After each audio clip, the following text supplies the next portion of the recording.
اعوذ باللہ من الشیطان الرجیم بسم اللہ الرحمن الرحیم۔ ناظرین، ناظرات، سامعین، سامعات، آج کا ہمارا موضوع بہت اہم ہے۔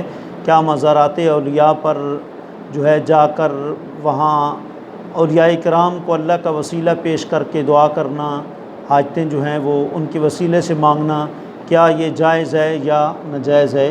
تو دیکھیں، المعجم ہمارے اہل سنت کا عقیدہ یہ ہے کہ یہ بالکل جائز ہے۔ اللہ کی بارگاہ میں ان کا وسیلہ پیش کیا جاتا ہے کہ یا اللہ، یہ تیرے نیک بندے ہیں، ان کی توسل سے ہماری فلاں مشکل کو حل فرما دے۔ یا اللہ، یہ تیرے نیک بندے ہیں، ان کے صدقے ہمیں بیٹا عطا فرما دے، اولاد سے معرومی ہے، نیک اولاد دے دے۔ یہ ان کا وسیلہ پیش کر کے دعا مانگنا بالکل جائز ہے۔ المعجم الکبیر للطبرانی کے اندر یہ روایت موجود ہے۔ آقا علیہ الصلوۃ والسلام نے فرمایا، اذا تحیرتم فی الامور فاستعینوا باصحاب القبور، جب دنیاوی معاملات میں تم حیران پریشان ہو جاؤ تو قبر والوں سے جا کر مدد مانگا کرو۔ تو اس سے ثابت ہوا کہ وہاں جا کر وہ دعائیں کرنا، ان کا وسیلہ پیش کرنا یہ جائز ہے۔ بلکہ ایک روایت میں یوں بھی آتا ہے کہ ان للہ عبادا، اللہ کے کچھ بندے ایسے ہیں کہ جن کو اللہ نے حاجت روائی کے لیے خاص کر دیا ہے۔ یہ تو عام حدیث ہے کہ حضور نے فرمایا کہ جس نے میری امتی کی حاجت پوری کی، اس نے مجھے خوش کیا، اور جس نے مجھے خوش کیا اس نے اللہ کو خوش کیا۔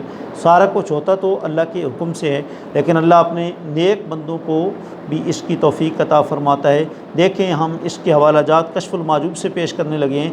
کشف المحجوب کا صفحہ 126 پر موجود ہے۔ حضور داتا گنج بخش علی حجویری رحمۃ اللہ تعالی علیہ خود فرماتے ہیں، ایک مرتبہ مجھے ایک واقعہ پیش آیا اور میں نے اس امید پر کہ وہ مسئلہ جلد حل ہو جائے بے حد کوشش کی، لیکن وہ حل نہ ہوا۔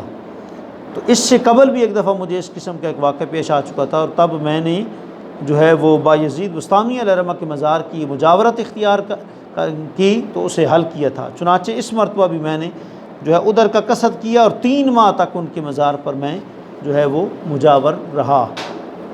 دوسرا حوالہ دیکھیے، کشف المحجوب، یہ تو داتا حضور کا اپنا بھی عمل ہو گیا۔ اور شاہ ولی اللہ صاحب فرماتے ہیں البلاغ المبین کے اندر کہ جب اللہ کا نیک بندہ دنیا سے چلا جاتا ہے تو وہ اور زیادہ حاجت روائی، مشکل کشائی فرماتا ہے، کیونکہ دنیا کی ظاہری زندگی میں نماز، روزہ، عبادات اس پر فرض ہوتی ہیں، اور دنیا سے جانے کے بعد عبادات اس پر فرض نہیں ہوتی۔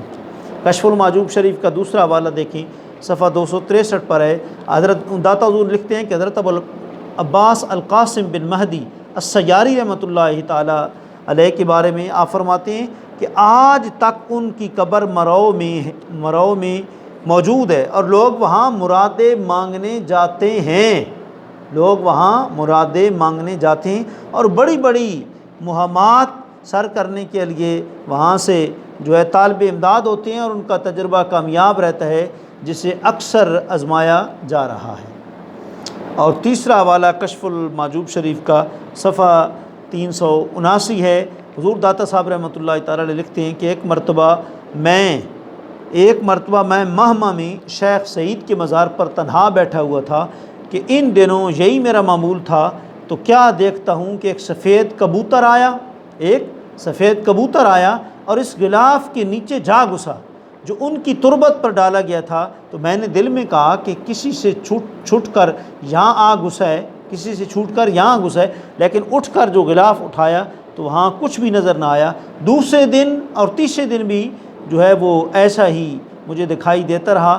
میں حیرت میں رہ گیا۔ آخر ایک رات میں نے صاحب تربت کو خواب میں دیکھا، تو اس بارے میں ان سے پوچھا تو فرمانے لگے، وہ کبوتر میرے معاملات کی صفائی کے لیے روز قبر کے اندر میری صحبت میں بیٹھنے کے لیے آیا کرتے ہیں۔ اس کے لیے معلوم ہوا کہ بزرگوں کی قبر پر چادر چڑھانا صدیوں سے مسلمانوں کا یہ معمول ہے، یہ شرک یا بدعت نہیں ہے۔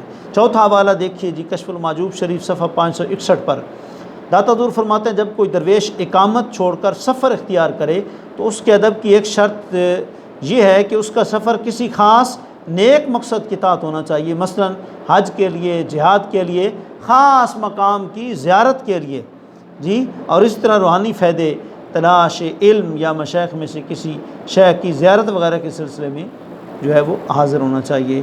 اللہ کریم آپ کو، ہم سب کو اولیاء کرام کے مزارات پر، بالخصوص حضرت فیض عالم مخدوم امام مخدوم الاولیاء حضور داتا گنج بخش علامہ کے مزارات پر حاضر ہو کر جو ہے روحانی جو ہے وہ وہاں سے استفادہ کرنے کی توفیق عطا فرمائے۔